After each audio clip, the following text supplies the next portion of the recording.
Buenas tardes, señoras y señores. Nos encontramos en la mesa el eminentísimo y reverendísimo señor cardenal Robert Sará, la excelentísima señora doña Lidia Jiménez González, excelentísima y magnífica señora doña María del Rosario Sáez Yuguero, doña Sara Gallardo, directora de la Cátedra de Estudios de la Mujer, don Luis García Palomo, director del Instituto Berit de la Familia, y un servidor, naturalmente. Tiene la palabra la excelentísima y magnífica señora doña María del Rosario Sáez Yuguero, rectora de la Universidad Católica de Ávila. Muchas gracias. Buenas tardes. En nombre de la Universidad Católica de Ávila les doy la bienvenida y agradezco de una forma muy especial su presencia entre nosotros. Saludo especialmente al señor cardenal, don Antonio María Rouco Varela, a los obispos que nos acompañan, el obispo de San Sebastián, el obispo de Ciudad Rodrigo, a las autoridades de Ávila, a todos los sacerdotes que también se han desplazado, a todos los que nos han querido acompañar esta tarde desde fuera de Ávila y a todos los abulenses que hoy se encuentran entre nosotros. Y, cómo no, dar las gracias por la aceptación que le hicimos a esa invitación que hicimos en su día a su eminencia el cardenal Robert Sará.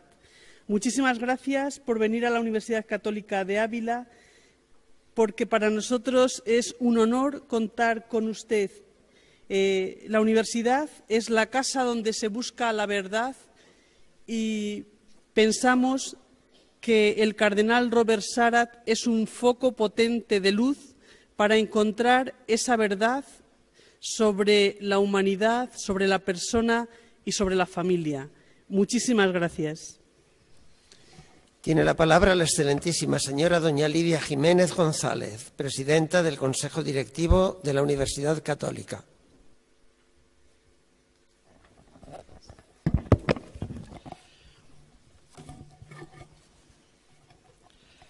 Señores cardenales, señores obispos, autoridades civiles, claustro de profesores, queridos amigos. Dos temas fundamentales sometidos a todo tipo de ideologías, interpretaciones y ataques partidistas. El tema de la mujer y el tema de la familia. Estos temas han motivado a la Universidad Católica Santa Teresa de Jesús a dotarla de instrumentos de estudio que ayuden a esclarecer la verdad sobre la mujer y la familia. Han surgido así dentro de nuestra universidad la Cátedra de Estudios sobre la Mujer, dirigida por la profesora Sara Gallardo, y el Instituto Berit de la Familia, Gallardo, dirigida por el matrimonio don Luis Carlos García y doña Concha Albarrán, profesores también de esta universidad. Monsieur et Madame Albarrán, qui sont aussi des professeurs à cette université. Je leur remercie l'effort qu'ils ont fait pour promouvoir l'identité de cette université. Notre université a uniquement du sens si l'on renforce l'identité catholique d'elle-même, si elle a plus de conscience parce qu'on est né du sang de l'Église et que notre mission est de transmettre la vérité à propos de l'homme, la personne. Estos instrumentos no habrían sido posibles sin la aportación que nos han hecho nuestros amigos del Banco de Santander, que han financiado y que financian estas actividades. Es sabida a ellos mi gratitud reiterada. Es sabida la preocupación de los últimos papas por el tema de la mujer y de la familia. San Juan Pablo II, llamado por Benedicto XVI el Papa de la Familia, que desde el inicio de su pontificado dio prioridad a constituir el Pontificio Consejo de la Familia, el Instituto Juan Pablo II de Estudios sobre Matrimonio y Familia, los encuentros mundiales de la familia, encíclicas como la Familiaris Consortio, entre otras. Y el Papa Francisco convocando los dos primeros sínodos de su pontificado sobre el tema de la familia. Pues bien, felicitamos y nos felicitamos porque la Cátedra sobre la Mujer y el Instituto Berit de esta universidad han tenido a bien traernos hoy al cardenal Robert Sará, que en su libro Dios o nada, un verdadero bestseller, traducido ya a 12 lenguas y a punto de ser traducida a otra más, al ruso, analiza magistralmente, sin concesiones a la galería, el tema de la mujer y el tema de la familia y las ideologías que tratan de sembrar confusión sobre su verdad. Gracias, Eminencia, por estar entre nosotros, iluminándonos con su presencia y con su magisterio. Gracias a todos por su asistencia. Paso a la presentación del señor cardenal Robert Sarah. Bienvenidos a esta conferencia del señor cardenal sobre la teoría de género, sus repercusiones, que ofrece la Universidad Católica de Ávila en el marco de las jornadas Mujer, Familia y Sociedad. Repetimos una palabra de bienvenida muy afectuosa y de gratitud al señor cardenal que ha aceptado nuestra invitación. ¿Quién es el cardenal Sarah? En la actualidad es prefecto de la Congregación para el Culto Divino y Disciplina de los Sacramentos, cargo en el que ha sustituido al cardenal Antonio Cañizares, bien conocido por todos nosotros. Pero ante todo el cardenal Sarah es un maestro espiritual extraordinario, un hombre grande por su humildad, un guía firme y suave, un padre que no se cansa nunca de hablar del Dios al que ama. El cardenal Sarah ha tenido una vida excepcional, por muy sincero que sea creer que su existencia es, al fin y al cabo, bastante corriente. El cardenal Robert Sarah es un compañero de Dios, un hombre de misericordia y de perdón, un hombre sencillo, un hombre bueno. Todo esto dice de él Nicolas Diaz en el prólogo del libro Entrevista Dios o Nada. Por mi parte, antes de nada, permítanme una referencia personal. En la página 87 del libro, el señor cardenal comenta su primer nombramiento en Roma. Fue secretario de la Congregación para la Evangelización de los Pueblos. Fue, dice él, una experiencia extraordinaria que me permitió relacionarme con todos los pueblos, todos los países de misión, todas las culturas y muchas experiencias pastorales sumamente edificantes. Pues bien, en la entrevista que el señor cardenal me concedió el 25 de enero de 2005, ya ha pasado tiempo, yo le di a conocer la tarea que la diócesis de Ávila estaba llevando en Guinea Ecuatorial y la imposibilidad, muy a pesar nuestro, de seguir dedicando varios sacerdotes a la dirección del seminario de Bata. Allí pude conocer sus dotes de escucha, de paz interior, de buen consejo que el entonces arzobispo secretario de Obras Misionales Pontificias tuvo a bien dedicarme. El cardenal Sarah había llegado a Roma siendo arzobispo de Conakry en octubre de 2001 y después nombrado presidente del Pontificio Consejo Cor Unum.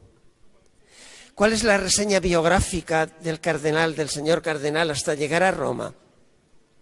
Para conocerla bien, deberán ustedes leer, se lo recomiendo, la increíble entrevista a la que he aludido al comenzar, que titula Dios o Nada.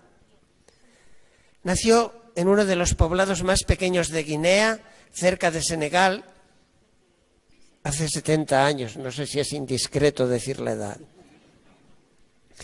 Estudió los primeros años en el seminario de Costa de Marfil, luego en su propio país, Dixin, cuando Guinea consiguió la independencia. Más tarde fue enviado a Francia, a Nancy, de nuevo regresó a Sébikotane, en Senegal, para finalizar sus estudios en la Universidad Gregoriana de Roma y en el Estudio Bíblico de Jerusalén, donde obtuvo ambas licenciaturas. Fue ordenado sacerdote en Conakry a la edad de 24 años y se le encomendó el cargo de rector del seminario diocesano hasta que fue nombrado arzobispo de Conakry a la edad de 34 años. Entonces, el arzobispo más joven de la Iglesia Católica. Durante el mandato de Sékou Touré, dictador marxista-leninista, como ustedes recordarán, los los mayores ya, claro. Y más tarde, a su muerte, con el presidente de la Junta Militar, Lassana Conté, sufrió toda clase de persecuciones, tensiones sociales y eclesiásticas, manteniéndose siempre fiel a la Iglesia Católica y a la defensa del derecho de los más pobres y perseguidos. Cuando Benedicto XVI le nombró presidente del Consejo Pontificio Cor Unum, le dijo: Excelencia, le he elegido para Cor Unum porque sé que usted tiene experiencia del sufrimiento y del rostro de la pobreza. Por eso es el más indicado para expresar con delicadeza la compasión y cercanía de la Iglesia con los más pobres. Por favor, no dejen de leer el libro que acabo de citar y del cual encontrarán ejemplares al terminar la conferencia. Pero el cardenal Sará ha venido a la Universidad Católica de Ávila para hablar de la teoría de género y sus repercusiones. A este respecto, y brevísimamente, escuchen dos afirmaciones suyas extraídas de su libro.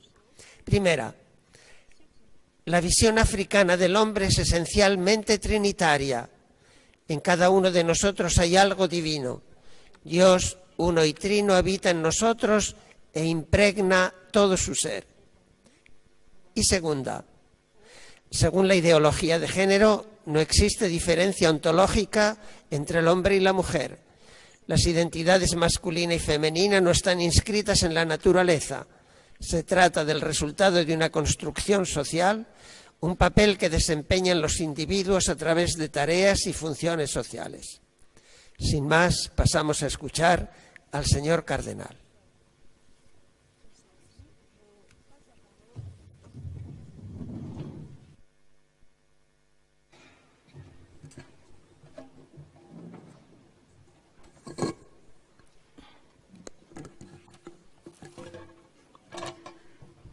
Éminence, Excellence,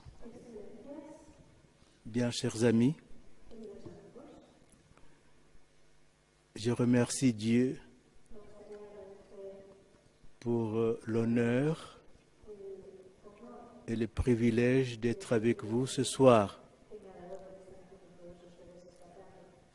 pour vous parler de la famille face à l'idéologie du genre.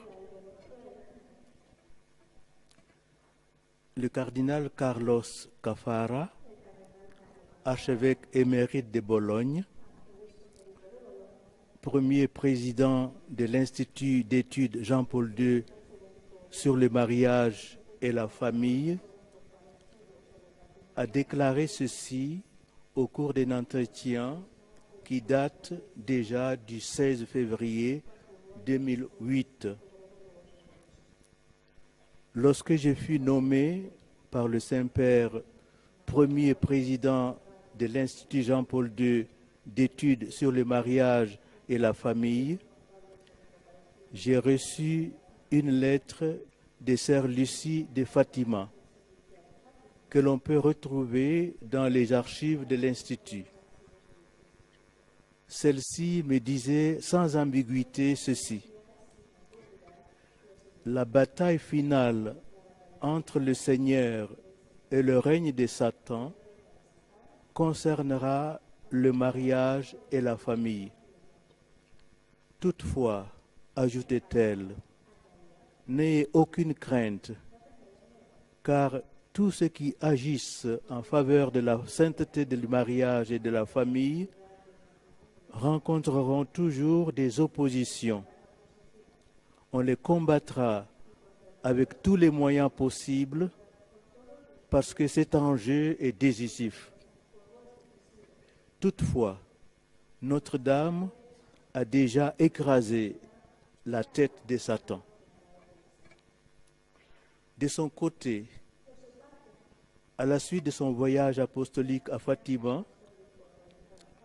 le pape Benoît XVI, dans un entretien du 11 mai 2010, n'a pas craint d'affirmer que nous avons toujours su cela, Siempre hemos sabido même esto. si de nos jours, aunque actualmente esto se manifieste ante nuestros ojos de una manera terrífica. Las mayores persecuciones que se han realizado contra la Iglesia no proceden de sus enemigos exteriores, sino de los pecados cometidos dentro de la Iglesia. Por eso la Iglesia tiene una necesidad urgente de realizar penitencia para purificarse. Obviamente estos pecados se cometen dentro de la Iglesia y son el silencio, el compromiso o la aceptación y, por tanto, la desidia de aquellos que no luchan contra estas teorías de género. Las familias cristianas sufren todos los días ataques en todo el mundo. Como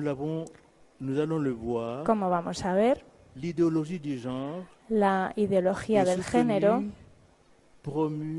la apoyan, promueven y practican la Organización Mundial de la Salud, que depende de la Organización de las Naciones Unidas, y numerosas instituciones educativas y sanitarias que tienen su sede en los estados occidentales, en Norteamérica, Europa Occidental, Australia y Nueva Zelanda. Todos los países que rechazan adherirse a esta ideología generalmente son sancionados. Por ejemplo, me estoy refiriendo a los estados débiles y pobres que son penalizados en la recepción de las ayudas al desarrollo, ya que estas ayudas al desarrollo están condicionadas a la aceptación por parte de estos países de esta ideología de género. Esta auténtica colonización afecta a todo el continente africano, especialmente África llamada subsahariana y también Asia y América Latina. El Papa Francisco, durante su viaje apostólico a Manila, no dudó en denunciar con fuerza y vigor lo que llamaba una colonización ideológica contra la familia, que trata de destruirla, introduciéndose y difundiéndose en las sociedades y las culturas de los países que están en vías de desarrollo. En el número 56 de su exhortación apostólica postsinodal Amoris Laetitia, critica con contundencia la ideología mortífera del género, que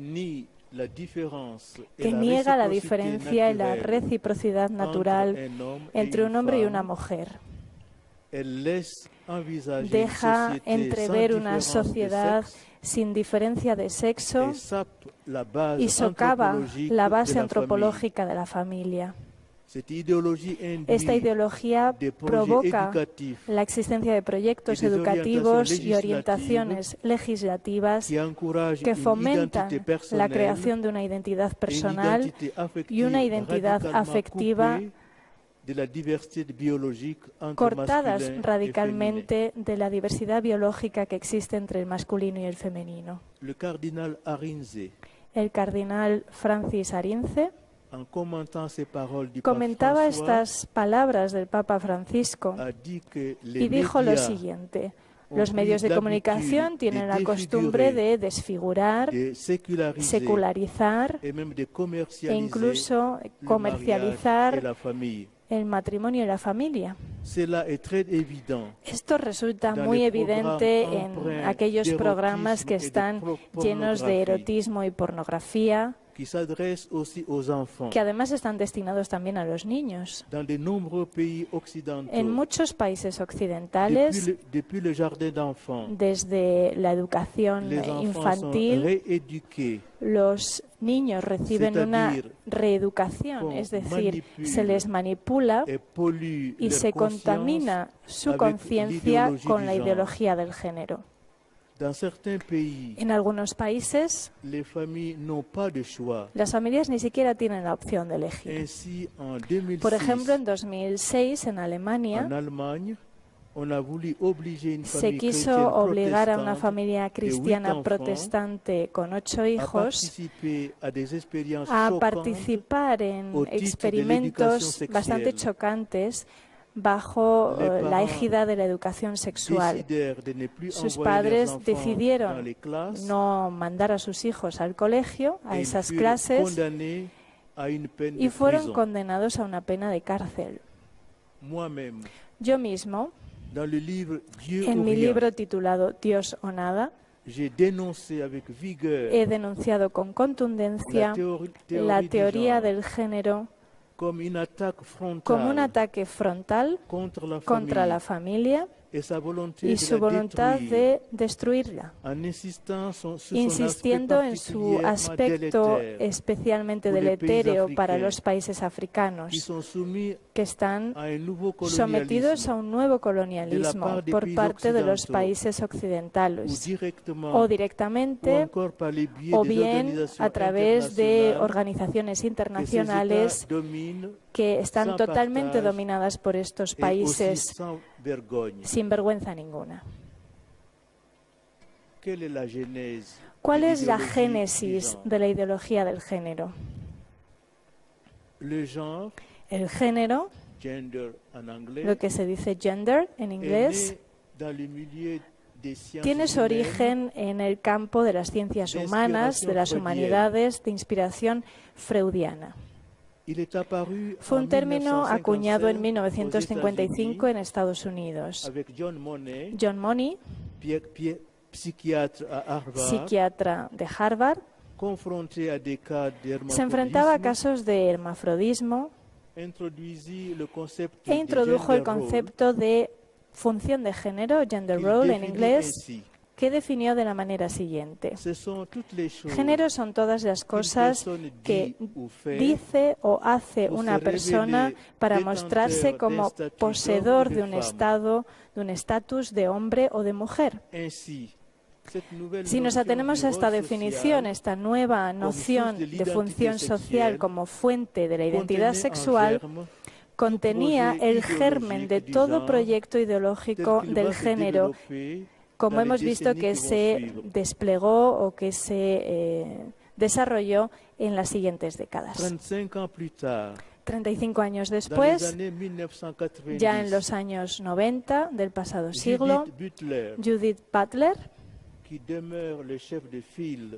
líder de la revolución del género, declara que las palabras sexo y género no son sustantivos, sino verbos. Esto quiere decir que un individuo, hombre o mujer, se convierte en aquello que decide decir y hacer. Por tanto, Judith Butler afirma que ser hombre o mujer no es lo que somos, sino lo que hacemos. A continuación voy a hablar de los motivos espirituales de una batalla. La teoría aberrante y delirante del género que se presenta, y esto ya es el colmo, una teoría que se presenta como científica, en realidad consiste en una superchería pseudocientífica.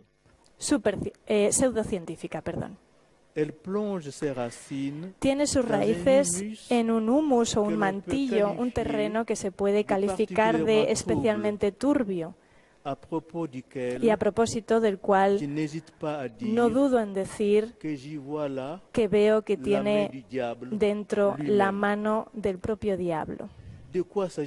Pero ¿de qué se trata? ¿Cuál es el fundamento de esta ideología y cómo podemos combatirla? Sabemos por la Santa Biblia que Satán es homicida desde su origen. ¿Pero por qué decimos que es homicida? ¿A quién quiere matar el diablo con un tesón y un empeño que solamente terminará con la batalla final que se menciona en el Apocalipsis? Satanás quiere matar, quiere destruir el Dios que tenemos dentro, es decir, la persona humana que ha sido creada a imagen de Dios. Quiere que todos seamos individuos zombies, sin alma, dotados de un cuerpo que se ha convertido en una especie de maquinaria sometida a las manipulaciones genéticas y al transhumanismo. Sí, eso es lo que quiere el adversario. Quiere someternos a él, el príncipe de este mundo, para manipularnos mejor y para romper el cordón umbilical que nos une a Dios. Eso en primer momento.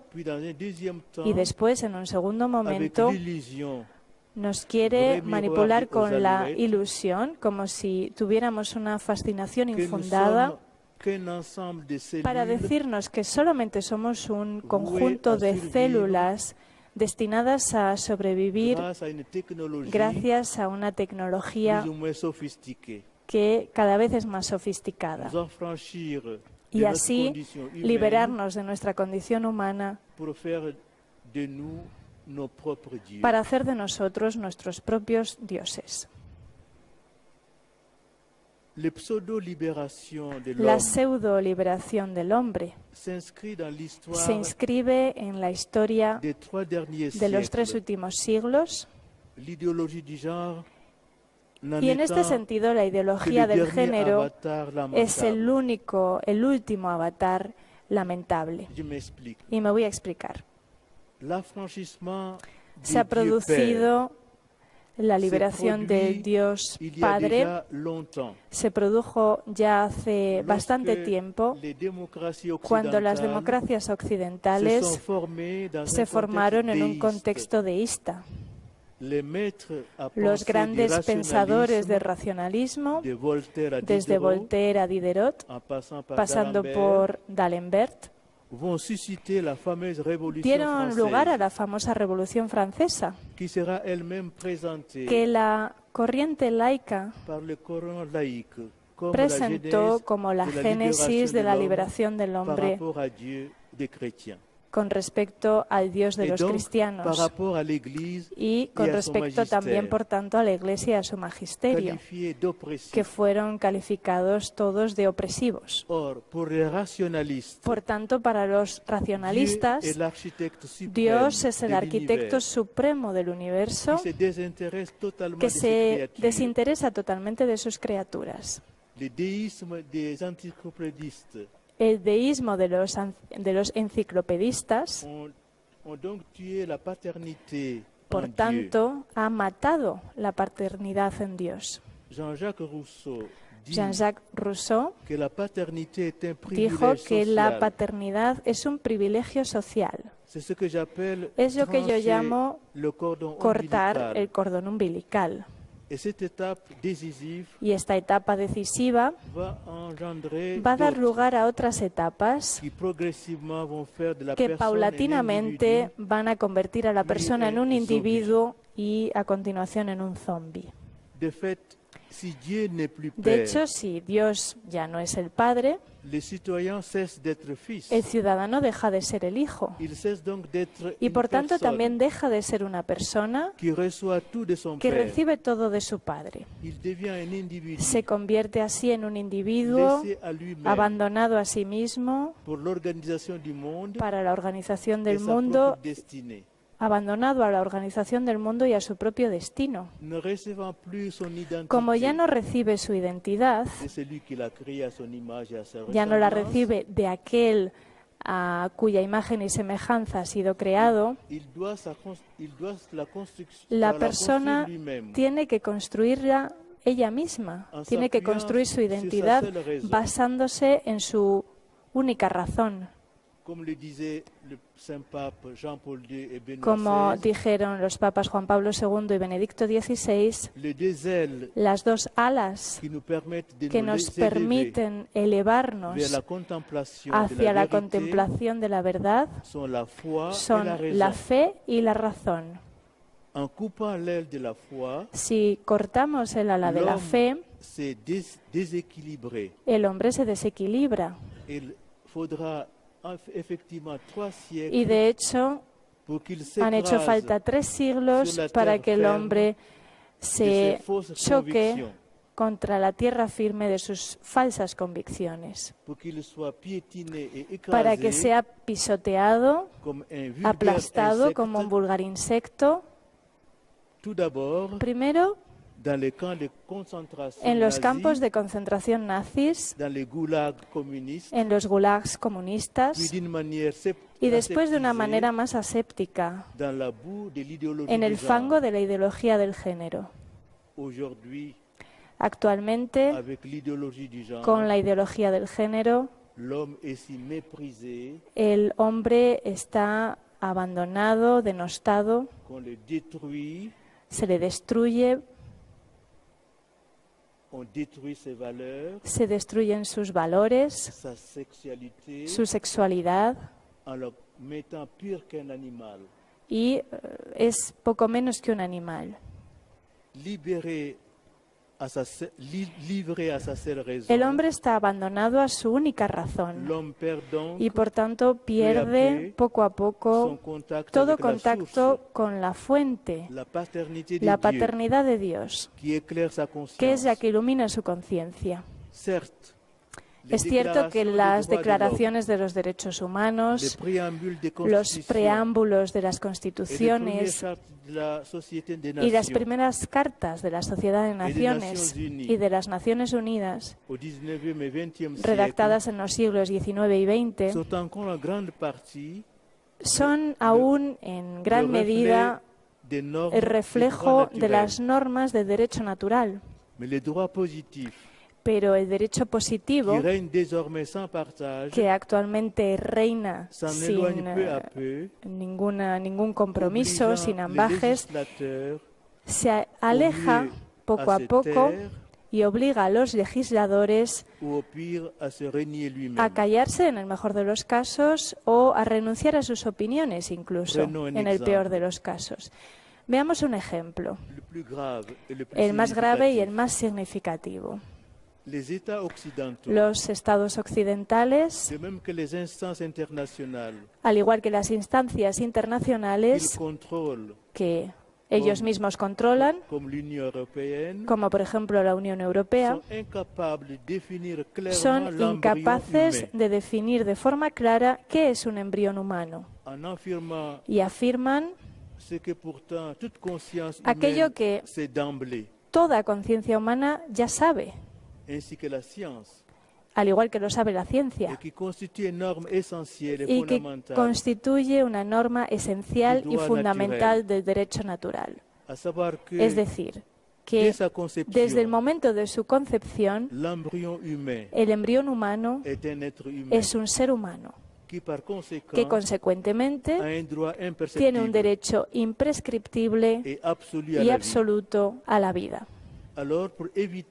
Entonces, para evitar contradecir el pseudo derecho al aborto y atraer para sí la ira de la casta mediático-política dominante, los legisladores eligen la opción de andarse por las ramas, si me permiten utilizar esta expresión un poco trivial, o bien se callan completamente y, como si fueran un Poncio Pilatos contemporáneo, rechazan pronunciarse, como ya digo que lo hace la Unión Europea. que deja que cada uno de sus Estados miembros se encargue de regular esta cuestión. Así que se esfuerza por encontrar una expresión susceptible de no atraer la ira de nadie, de no enfadar a nadie.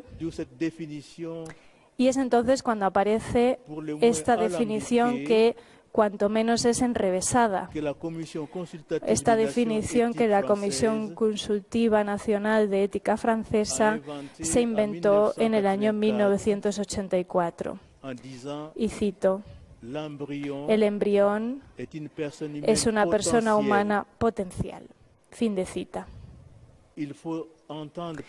Hay que entender el término potencial, obviamente, como sinónimo de en proyecto y, por tanto, que aún no existe. Esto es una constatación de que la muerte de la ontología ha pasado por esto. Y por tanto, como resultado del divorcio que se ha producido entre el individuo y la persona, Occidente, y tras Occidente el resto del mundo, favorecido sobre todo por la colonización y después la dominación económico-financiera de los países en vías de desarrollo, el mundo entero, como digo, se ha hundido en el individualismo y las ideologías. La historia nos muestra ampliamente que el deísmo ha desencadenado un proceso que ha conducido a la civilización occidental, es decir, la civilización judeocristiana, de la muerte de Dios y del nihilismo del siglo XIX a la muerte del propio hombre. Eso durante el siglo XX. Para finalmente llegar a un hundimiento sin precedentes de la institución de la familia, que es el vector de la persona humana, en la segunda mitad del siglo XX. Friedrich Nietzsche,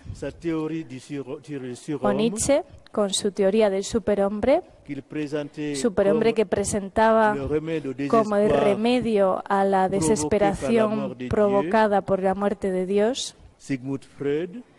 y también Sigmund Freud, con su nueva antropología basada en las pulsiones primarias, como motivación exclusiva de las acciones humanas, o como Jean-Paul Sartre y su nihilismo libertario, que aparentemente era algo genial. Estos tres pensadores han terminado de inocular en la conciencia colectiva y por tanto también en la individual la idea de que la liberación del individuo pasa por el asesinato del padre. Y han llevado a término su plan diabólico a través de los famosos eventos de mayo de 1968, de mayo del 68, un movimiento libertario cuyas ideas se propagaron más allá del telón de acero a partir de la caída del muro de Berlín en 1989. A continuación del asesinato del padre, pasamos al asesinato de la madre, con el feminismo radical que enfrenta los derechos de la mujer, su libertad y su igualdad, por una parte, con la identidad femenina que se encuentra en el marco de la complementariedad de los sexos y, por tanto, con la maternidad. Margaret Sanger, que fue la fundadora de la planificación familiar internacional y figura prominente del feminismo occidental, de hecho, quería el acceso libre y gratuito a los anticonceptivos para liberar a la mujer de la esclavitud de la reproducción. De esta manera hemos asfixiado el sentido de la feminidad y de la maternidad en el seno de la cultura occidental. Porque sabemos perfectamente que entre la contracepción y el aborto legalizado y además pagado con fondos públicos, no había más que un solo paso. Y este paso los legisladores se apresuraron a franquearlo entre las décadas de 1970 y 1990. A finales del siglo XX, el padre, la madre, el esposo, el hijo, la hija, todos y cada uno de ellos habían perdido su estatus. Su estatus que, por tanto, se les debía, que sin embargo se les debía en una sociedad digna de tal nombre. La familia estaba quebrantada en sus cimientos. Actualmente, la familia incluso se ha convertido en un concepto abstracto e inestable, sometido a interpretaciones diversas y contradictorias. De ahí procede el malestar que sienten los legisladores cuando tienen ante sí la tarea de definirla. Y de ahí procede también esta reciente decisión tomada por el gobierno francés de sustituir el Ministerio de la Familia por el Ministerio de las Familias. Según afirma, lo ha hecho para tener en cuenta las diferentes realidades de la sociedad contemporánea, ante la indiferencia casi generalizada de la opinión pública y con la aprobación ruidosa y clamorosa del entorno político-mediático dominante. Hay que entender que este largo proceso que se puede calificar de revolucionario, que comenzó con la muerte del Dios Padre en el siglo XVIII y terminó con la muerte del hombre convertido en un simple individuo a finales del siglo XX, este largo proceso conduce directamente a la ideología del género. ¿Pero cómo? Ahora que estamos a principios del siglo XXI, las sociedades occidentales se han convertido en desiertos espirituales y demográficos. Basta con pasearse por las calles de Londres, París, Berlín, Madrid o Roma para darse cuenta de lo que estoy diciendo. Pocos niños, pocos carricoches, pocos carros de bebés y familias reducidas a su mínima expresión. Un hombre y una mujer que a menudo son simplemente compañeros de vida y que cohabitan, que viven juntos durante un tiempo limitado, a veces con uno, dos hijos, siempre y cuando no sustituyan a los hijos por mascotas. Y tenemos también a las parejas homosexuales que están simplemente enredadas, liadas, y que cada vez expresan más su diferencia. Después tenemos también la presencia masiva de una población extranjera que en Europa Occidental sumerge a los pueblos nativos paralizados. Esta población extranjera procede de otros continentes, los continentes del hambre y de la opresión política, con culturas y religiones diferentes.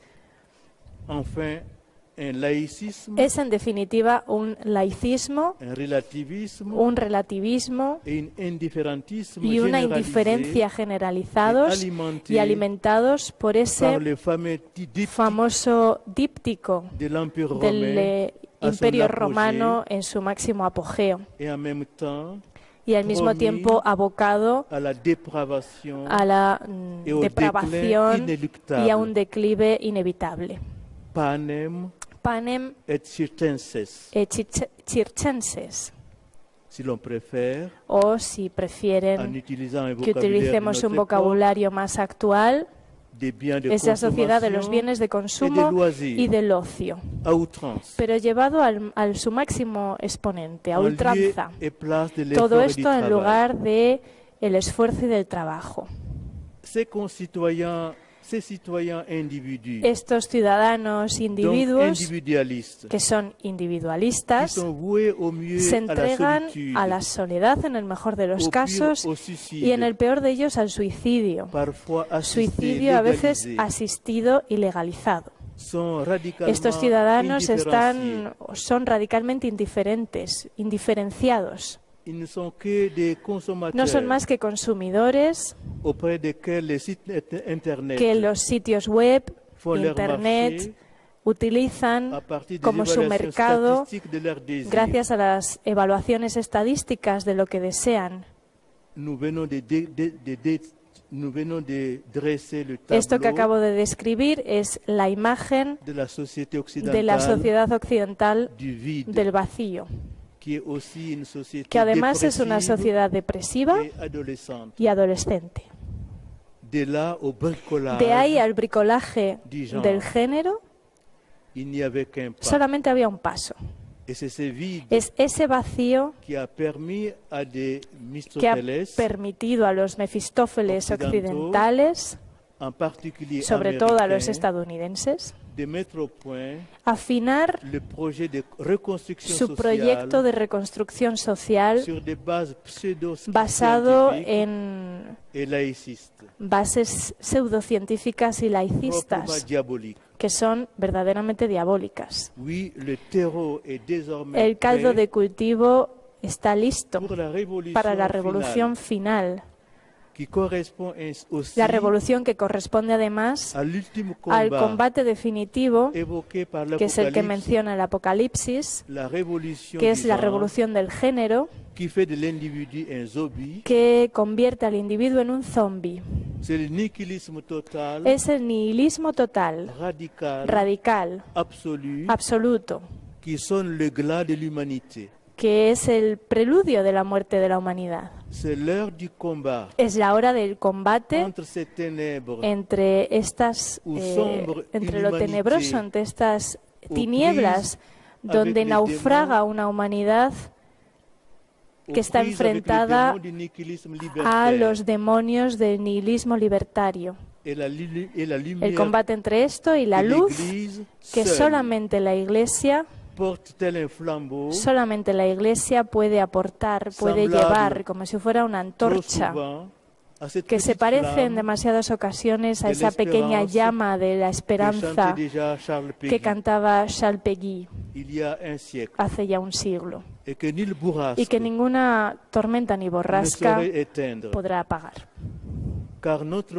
Porque nuestra fe en Cristo, que es el fundamento de nuestra esperanza, es decir, nuestra fe en el Cristo, en Jesús resucitado, el hombre nuevo, Dios hecho hombre, es esa antorcha, esa llama que ilumina nuestras vidas y nuestra conciencia de hombres y de mujeres creados a imagen y semejanza de Dios.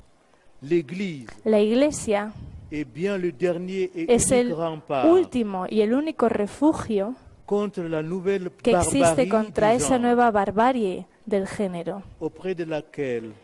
Y ante esta Iglesia resulta que incluso los hunos de Atila en el siglo V se convirtieron en una amenaza insignificante.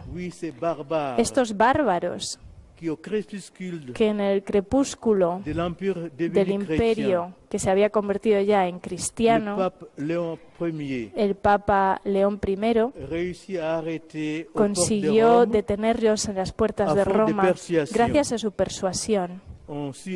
Y esos bárbaros supieron detener ahí su acción maléfica. ¿Harán lo mismo nuestros doctores Fausto contemporáneos?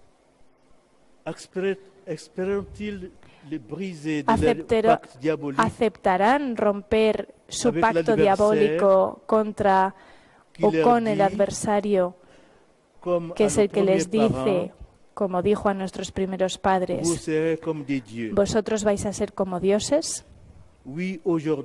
Sí, en la actualidad la Iglesia es el único y el último refugio contra esta nueva barbarie.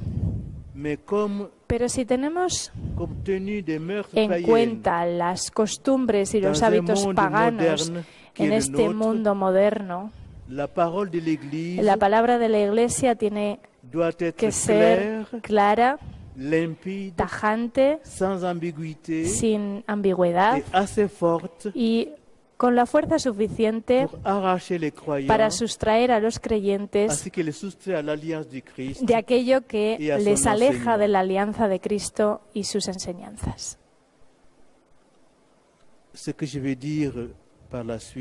A continuación,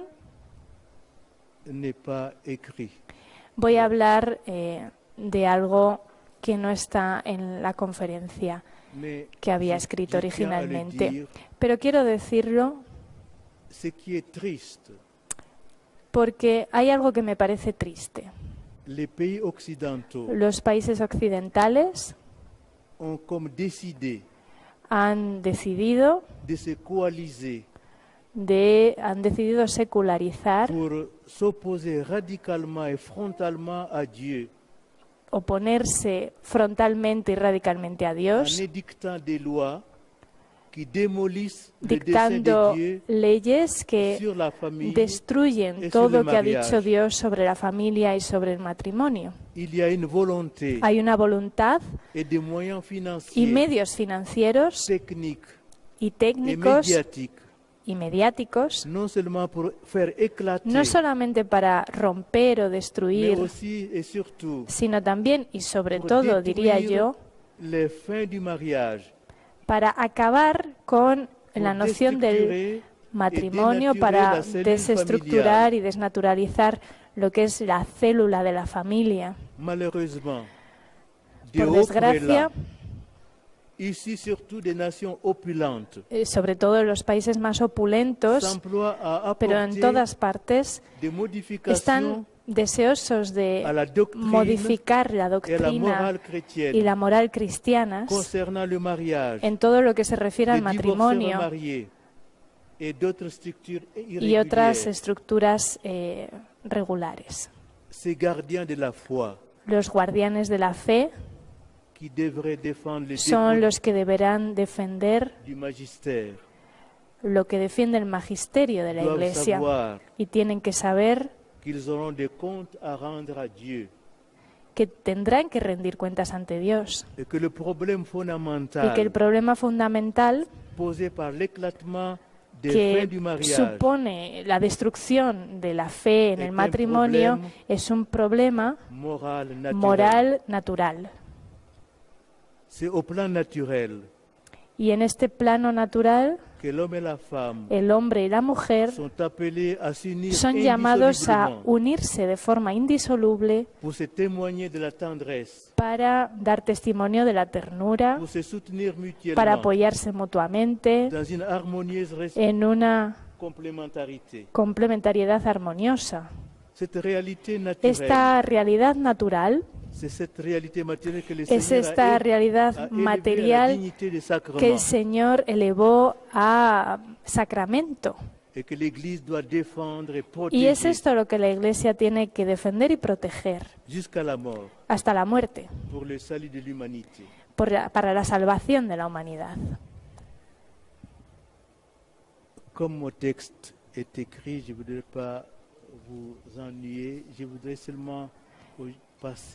Y ahora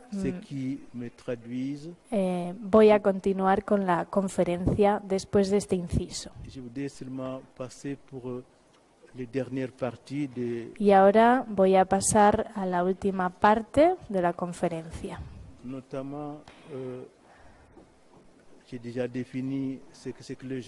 Porque como ya he definido lo que es el género, voy a saltarme esa parte. También voy a saltarme el vocabulario de la deconstrucción. Antes hablábamos del esposo, del marido, de la mujer, de la esposa.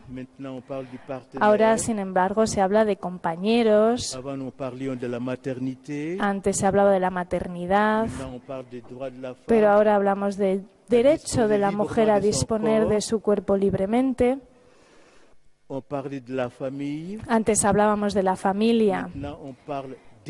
Y ahora hablamos de familias en plural, o la familia en todas sus formas, etc. ¿Esto qué es? Una destrucción del vocabulario.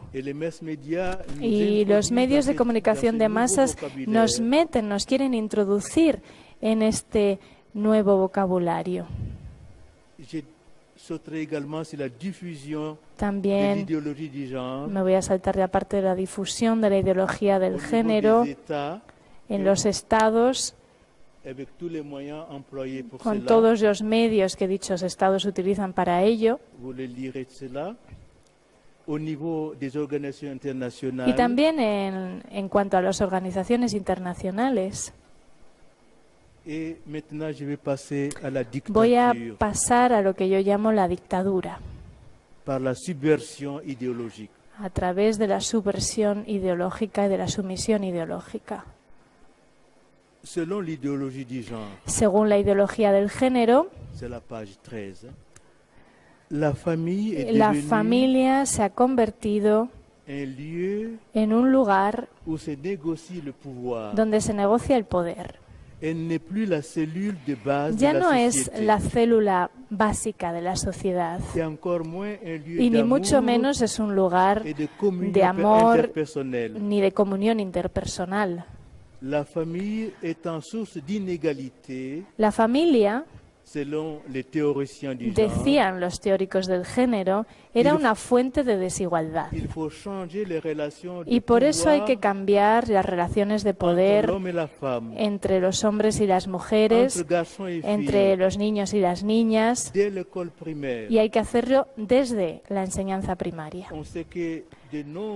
Sabemos que en bastantes países occidentales estos objetivos se han convertido en hechos, en una realidad. Por ejemplo, en Francia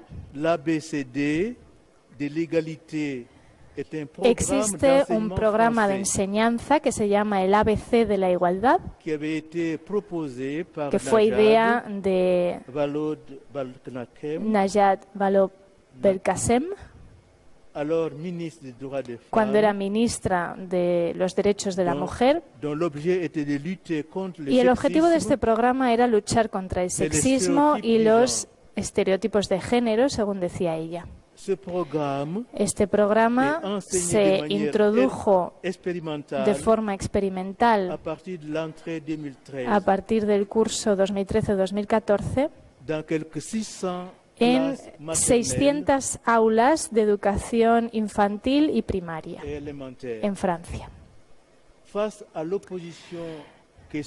Esta iniciativa pedagógica se encontró con bastante oposición y, por tanto, el 25 de noviembre de 2014, la ministra Vallaud-Belkacem, que en aquel momento era ministra de Educación Nacional, sustituyó este programa, el ABC de la igualdad, por un plan de acción que recuperaba a grandes rasgos las directrices del proyecto anterior. Los partidarios de la ideología del género querían crear políticas que debilitaran lo que ellos llaman las estructuras de sometimiento. Llamaban estructuras de sometimiento a todas las fuerzas políticas, culturales y religiosas que atribuyen funciones, roles de género estereotipados a hombres y a mujeres y que, por tanto, limitan las decisiones de vida de las mujeres y las niñas y que obligan a los homosexuales a adoptar roles heterosexuales, los cuales obviamente rechazan. Esto que nos encontramos aquí son dos afluentes envenenados que se unen para dar lugar a un río llamado género. Ese río es el feminismo y los grupos homosexuales y transexuales que se llaman LGBT. En su obra, en su libro que acaba de ser publicado, titulado Religión, la hora de la verdad, Monseñor Roland Mineraz, arzobispo de Dijon, afirma lo siguiente, y cito: la modernidad ha querido apostar por un hombre cortado de Dios. Y si Dios ha creado el mundo y los seres humanos, ha imprimido en ellos un orden procedente de su sabiduría y de su razón. Es decir, un orden inteligible para nosotros, comprensible para nosotros. Os lo voy a explicar con otras palabras. La ideología del género hunde sus raíces en el relativismo, según el cual todo es posible y todo es aceptable. Benedicto XVI y a continuación el Papa Francisco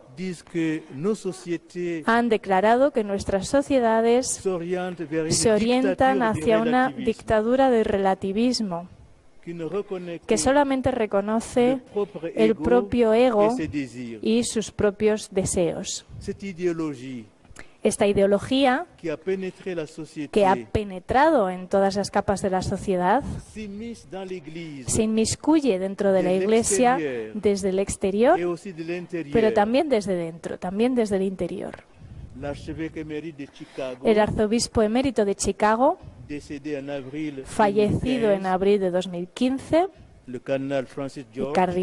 cardenal Francis George, declaró el 12 de noviembre de 2012 que si bien él pensaba que él iba a morir en su propio lecho, en su propia cama, lo cual resultó ser cierto,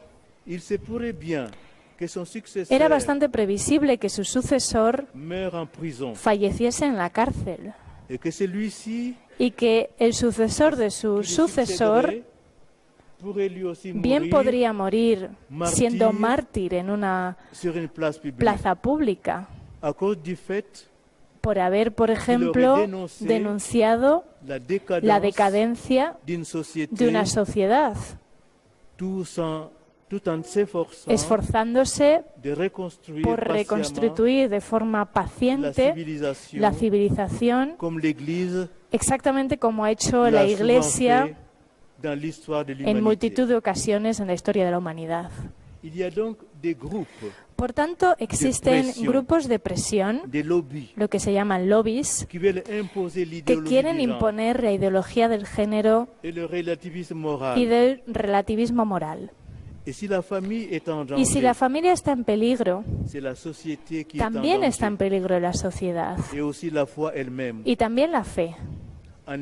De hecho, los obispos y también los sacerdotes, que son quienes cooperan con ellos, están llamados a defender la santidad del matrimonio y de la familia. Si no cumplen con su misión, nuestro futuro, el futuro de la humanidad, corren grave peligro. porque la fe siempre está amenazada por dos frentes.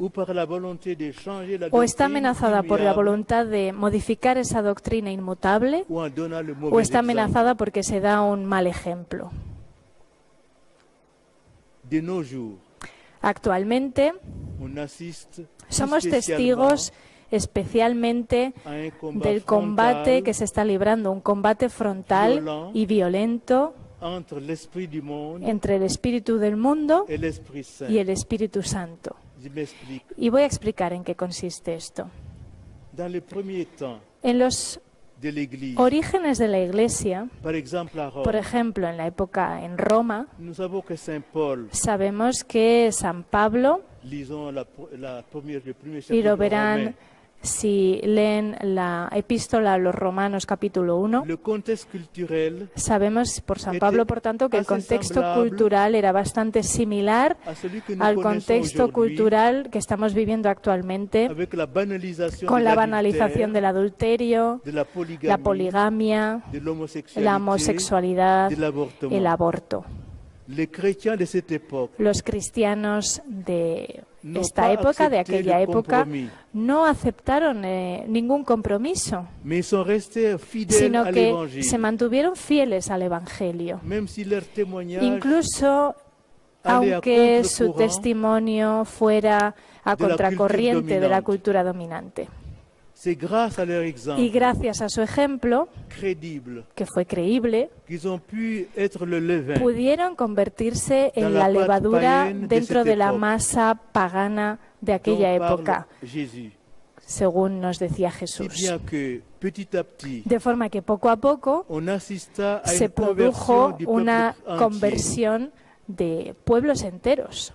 Y de esa manera Europa se volvió cristiana y se produjo el florecimiento de una civilización marcada por el cristianismo, en la cual el matrimonio, especialmente la dignidad de la mujer, la familia, el respeto por los niños desde su concepción, se pusieron de relieve. Nuestros ancestros en la fe decidieron, por tanto, elegir el Espíritu Santo y no el espíritu mundano, costase lo que costase. Es decir, incluso hasta sufrir burla y mofa, discriminación o incluso martirio. Sin embargo, durante los dos últimos sínodos sobre la familia, celebrados en 2014 y 2015, en un contexto social y cultural, como digo, muy similar al que había en la Roma antigua, por lo menos en Occidente, es decir, caracterizado por la banalización y la legalización del divorcio por consentimiento mutuo, la unión civil temporal o las parejas de hecho, la anticoncepción, el aborto, la manipulación genética, la fecundación in vitro, que suponen la masacre de fetos considerados indeseables, la legalización del matrimonio homosexual o la tentación de consentir al espíritu del mundo. Todo eso que existe en la actualidad, todo esto ha surgido gracias a la excusa, a una excusa teológico-pastoral errónea, que es la adaptación de las enseñanzas de la Iglesia a las realidades del mundo contemporáneo. O si prefieren que se lo explique en un lenguaje más teológico, esto es la adaptación de la doctrina de la Iglesia a los casos particulares que se corresponden con la pastoral. este auténtico entusiasmo que se manifiesta por este modelo, que sin embargo no es un descubrimiento reciente. Piensen en las teorías desviadas de Hans Kung, que son favorecidas o comunicadas por los medios de comunicación indulgentes, incluidos medios católicos. Estas teorías, esta adaptación ha ganado bastantes adeptos, entre ellos obispos. Incluso hay un obispo que ha dicho, sin ningún género de duda, sin dudar, ha calificado a este paradigma de fuente de la revelación. Y dicho esto, voy a pasar a la conclusión. Y para ello me gustaría citar un extracto de la Carta a las Familias del Papa San Juan Pablo II, que data del 2 de febrero de 1994.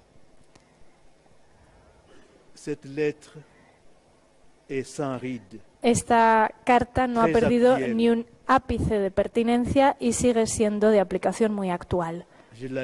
Voy a leerla. Que Cristo, que es el mismo, que era ayer y que es hoy y que lo será por siempre, esté con nosotros. Mientras nosotros flexionamos las rodillas ante el Padre, del cual proceden toda paternidad, toda maternidad y toda familia humana, y con las palabras de la oración que Jesucristo dirigió a su Padre y que nos enseñó, y que nos sigue dando, gracias a ella, una vez más, el testimonio del amor con el cual nos ama hasta el fin, con la potencia de su verdad. Hablo al hombre actual para que entienda la grandeza de los bienes que son el matrimonio, la familia y la vida, y que entienda el gran peligro que constituye el rechazo a respetar estas realidades y la falta de consideración por los valores supremos que fundamentan la familia y la dignidad del ser humano. Que el Señor Jesús nos revele todo esto con la potencia y la sabiduría de la cruz, para que la humanidad no ceda ante la tentación del padre de la mentira, que la empuja constantemente a embarcarse en caminos anchos y despejados, a tomar esos caminos que aparentemente son fáciles y agradables, pero que en realidad están sembrados de trampas y de peligros. Que nos enseñe siempre a seguir a aquel que es el camino, la verdad y la vida. San Juan Pablo II ha dicho en varias ocasiones, dijo en varias ocasiones, que el futuro de la humanidad pasa por la familia. Sí. Si la batalla final entre Dios y el reino de Satán pasa por el matrimonio y la familia, tenemos que tomar conciencia urgentemente de que estamos ya en el centro de esta batalla espiritual, de la cual depende el futuro de nuestras sociedades humanas. Y sabemos que la familia, que se fundamenta en el matrimonio del amor, el matrimonio monógamo, el matrimonio libre, fiel e indisoluble, es esa célula básica. Nuestras familias cristianas son como esas múltiples celdas de cera de las colmenas, esas celdas, esos alveolos frágiles y que siempre tenemos que estar reforzando y protegiendo, que constituyen la colmena, donde todos estamos llamados a probar la miel de la verdad. Esa miel que son las palabras salvíficas del Señor Jesús y de su esposa, la Santa Iglesia. Y en este año jubilar de la misericordia, tenemos que poder encontrar refugio, al igual que María, la Madre del Redentor y nuestra Madre. Tenemos que encontrar refugio, como digo, en el corazón de Jesús, en ese sagrado corazón atravesado de amor por nosotros y antes de que sea demasiado tarde.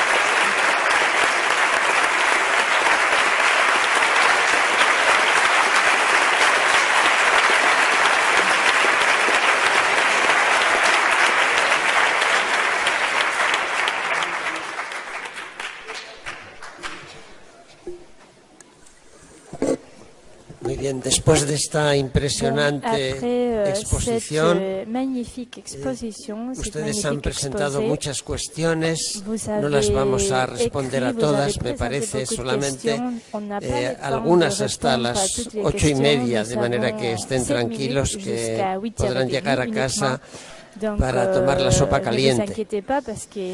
Cuando quiera, don Salvador. He intentado como resumir las preguntas o juntarlas por temática, digamos, ¿no? Entonces, una primera cuestión sería ¿qué piensa su eminencia sobre si tiene que ver todo esto con la pérdida del sentido del pecado y también con la pérdida del sentido de lo sagrado? El cardenal Ratzinger en el diálogo con la fe habla de esto, que es un gran mal de la sociedad actual, la pérdida de lo sagrado. Luego, unido a esto sería, ¿por qué quieren los países ricos destruir la familia, el matrimonio? O la idea de colonización de Estados Unidos y otros países de imponer la ideología de género. Más o menos esta sería la primera cuestión, ¿no? Pérdida del pecado, del sentido de lo sagrado, persecución contra la verdad del matrimonio por parte de países, etcétera.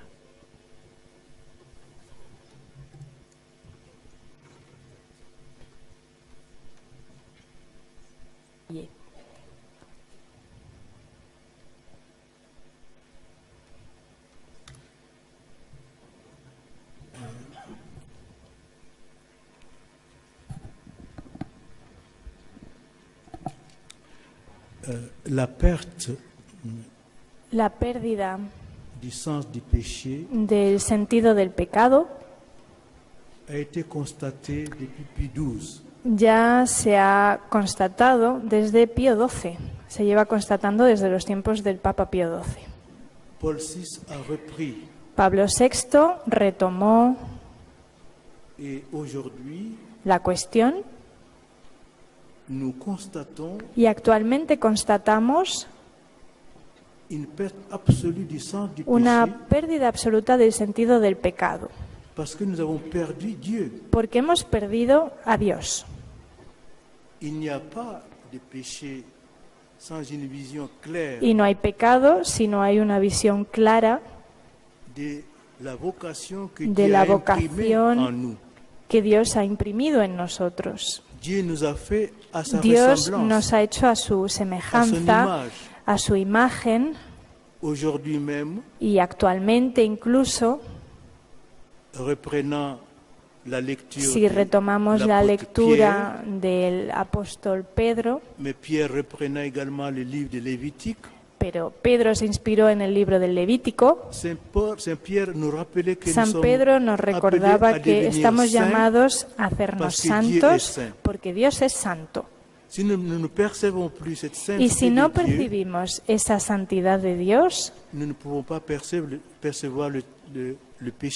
tampoco vamos a poder percibir el sentido del pecado.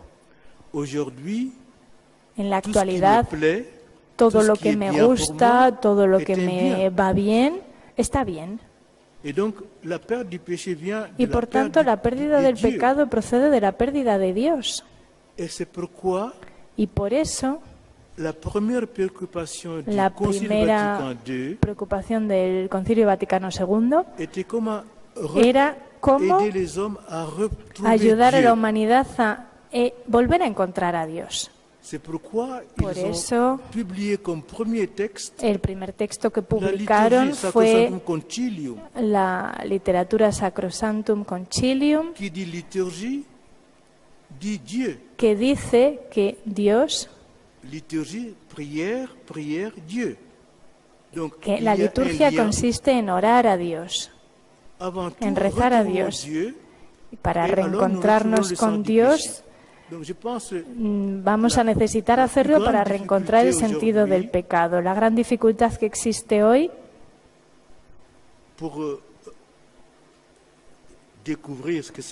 para descubrir lo que es el pecado es reencontrar a Dios. Y pasa lo mismo con lo sagrado, porque ya no hay sacralidad en nuestras celebraciones litúrgicas.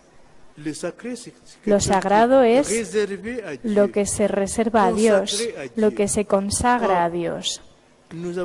Pero hemos perdido la percepción de esa consagración, consagración del cuerpo, de la vida.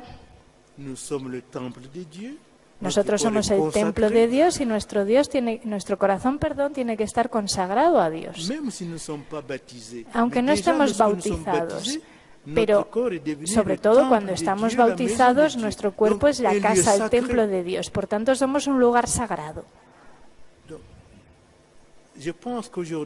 Creo que actualmente es importante que la Iglesia ayude al hombre a reencontrar a Dios, a volver a colocarle en ese lugar central, a ver que la conducta actual no corresponde a la vocación que Dios nos había encomendado.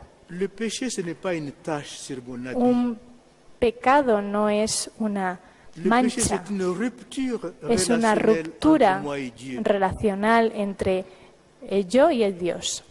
Es una ruptura de amistad, una ruptura de alianza. Si no entendemos esto, pues no sabemos lo que es el pecado. Y voy a repetirlo. Un pecado no es una mancha que tenga. Es algo mucho más profundo. Es algo que hace daño a Dios, pero también me hace daño a mí. No tenemos mucho tiempo para explayarnos en esto, pero pienso que el pecado es una ruptura de relación. Lo que San Juan, decía que era una oposición.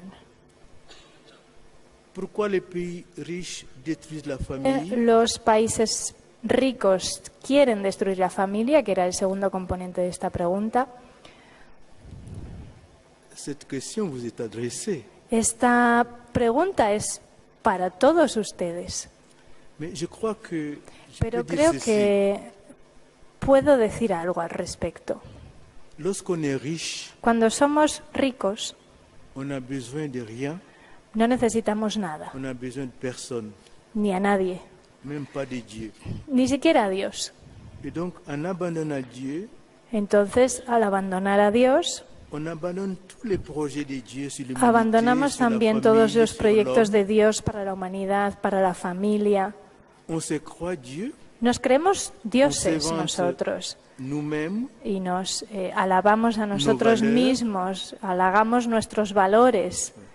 Pero son ustedes los que tienen que reflexionar sobre por qué los países ricos quieren destruir la familia.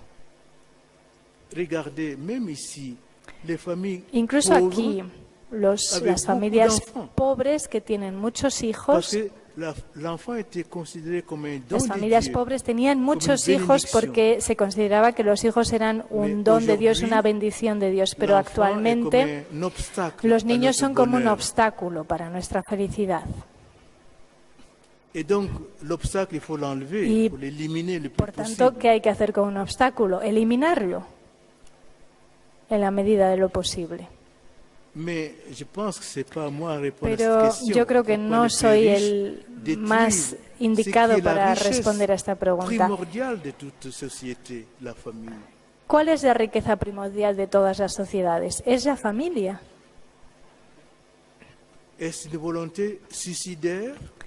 Por tanto, es una voluntad suicida querer destruirla. Yo no tengo una respuesta, pero sí que me doy cuenta de que hay una programación, porque esta ideología del género está programada. Es como una coalición. Todos los países occidentales se han puesto de acuerdo.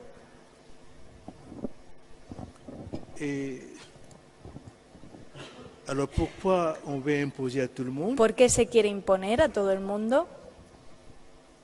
Pues bien, porque actualmente somos como una aldea global. Tenemos todos las mismas leyes, los mismos valores, la misma religión. Y no puede haber distinción entre unos y otros. Vamos todos juntos hacia la muerte o hacia la vida.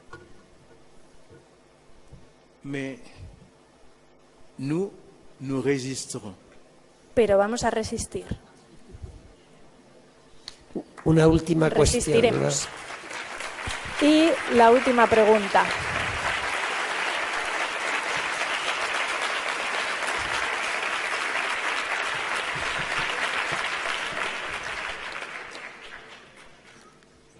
En un último, Eminencia, me han dicho que unifique. Es muy complicado porque las preguntas son muy diversas, pero una cuestión sería la educación, ¿no? ¿Cómo puede la Iglesia educar? ¿Cómo enfrentarse a esta teoría de género en los centros nuestros, eclesiásticos? ¿Qué podemos hacer? ¿Qué prioridades? ¿Qué pastoral se puede hacer con las personas relacionadas con este tema? Incluso hablaban de los niños que pertenecen a este tipo de nueva ideología. En esta pastoral, citando al Papa Francisco, cómo tratar a estas personas que el mismo Papa dice heridas, cómo manifestarles la misericordia de Dios, usando la misericordia, pero a la vez la verdad, porque hay una queja de que los cristianos, incluso los pastores, o como su eminencia ha dicho, obispos, cardenales, a veces no es que no digan, sino que callan simplemente. ¿Qué hacer ante todo esto?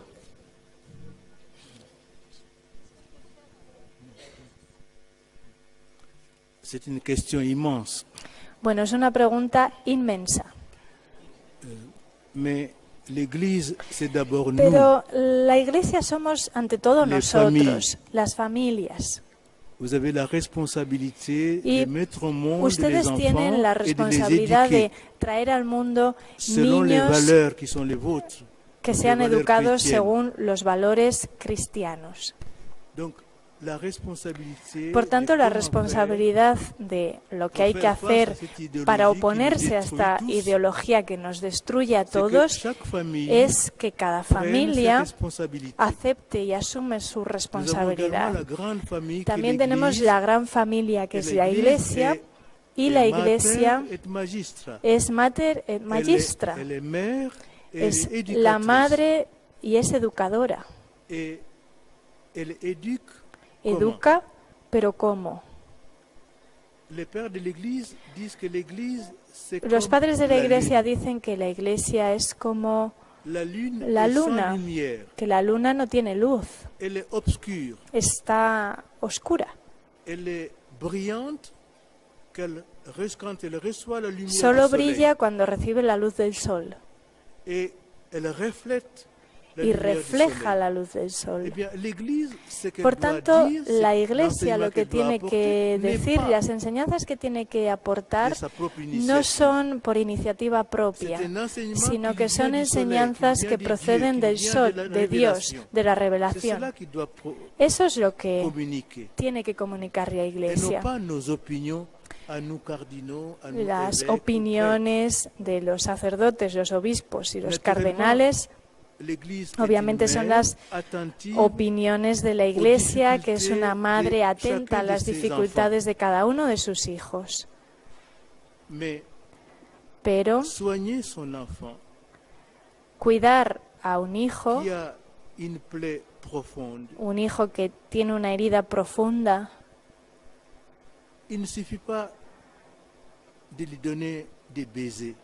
no pasa únicamente por darle besos o acariciarlo.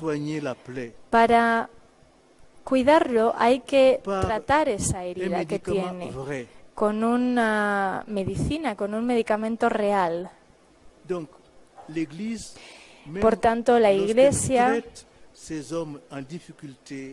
cuando trata a las personas que tienen dificultades o que física o fisiológicamente están con dificultades, tiene que cuidarlos, tiene que ocuparse de ellos con la verdad. Porque la verdad es una forma de caridad, de misericordia. No podemos decirle a alguien que se haya equivocado, que está todo bien, que no es grave, que no pasa nada, que Dios es misericordioso. Hay que sacarlo de su enfermedad, hacer como si fuéramos médicos para curar a ese enfermo. Hay que hacer todo lo posible para examinar al enfermo, diagnosticar la enfermedad y encontrar el medicamento idóneo. Porque el médico ama al enfermo, quiere extraerlo, quiere sacarlo de la enfermedad. No creo que la proclamación abstracta de la misericordia sea suficiente para calmar, curar ese caso del que estamos hablando. Y en todo caso, sé que tiene que ser una pastoral difícil, pero todas las pastorales tienen que basarse en la verdad. Una pastoral que se inspire en Dios. Porque los pastores solamente son el canal a través de los cuales pasa el Dios de la misericordia. La Iglesia tiene, por tanto, que buscar en la verdad cómo enfrentarse a estos problemas que existen hoy en día con la verdad, con paciencia y también con firmeza.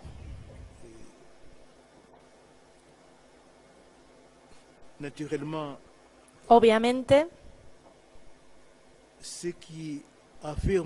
los que hoy en día afirman de forma clara y tajante la doctrina, Creemos que no son misericordiosos. Los que afirman la doctrina, pensamos que no son sensibles a los problemas actuales, y eso no es cierto. Fijémonos en Jesucristo.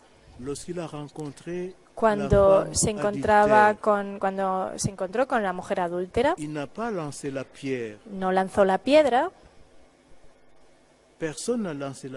Nadie tiró su piedra, pero él sí que le dijo a la mujer: vete, pero no vuelvas a hacer esto, no sigas pecando. Cuando se encontró con la samaritana, que tenía 7 maridos, no dijo: bueno, te entiendo tu situación, no pasa nada, está bien que hagas eso.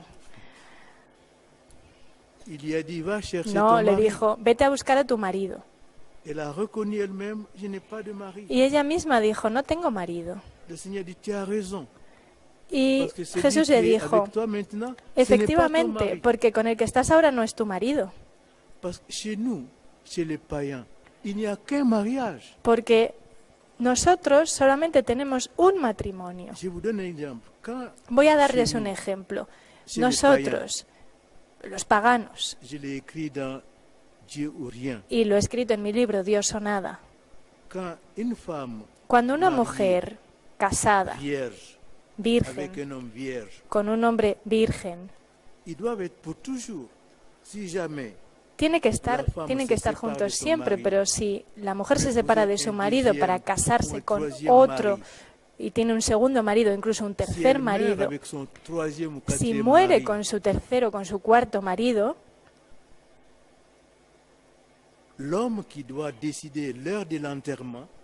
el hombre que tiene que darle, proporcionarle la mortaja, es el marido. A la hora de la verdad, cuando va a morir, es el marido real, porque el marido real es solamente el primero. Entonces, nadie más, en el momento del entierro, nadie más debería encargarse del entierro de la mujer salvo su primer marido. Y si no está, si ya ha fallecido su primer marido y la mujer está con su cuarto marido, es ella la que tiene que lavar el cuerpo del marido, porque solamente hay un matrimonio válido, incluso aunque seamos paganos. No hay más que un matrimonio, no puede haber 2 matrimonios. Lo único que estoy diciendo es lo que hay en la naturaleza del hombre. Creo que en la actualidad la Iglesia no puede cambiar. Estamos en el 3er milenio. Así que no es la primera vez que la Iglesia es consciente de la misericordia, que las heridas de los pobres y los pecadores están ahí. Es cierto que estamos viviendo una situación un poco especial, incluso diría única. Benedicto XVI dijo que Occidente está atravesando una crisis que jamás se había visto anteriormente en la historia de la humanidad. Una crisis sin precedentes, y lo dijo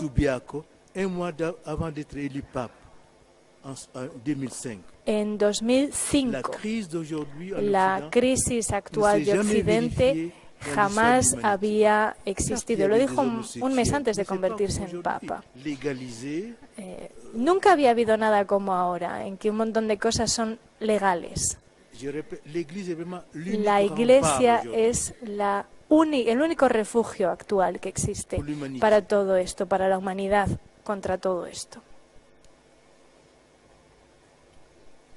Muchas gracias. Muchas gracias.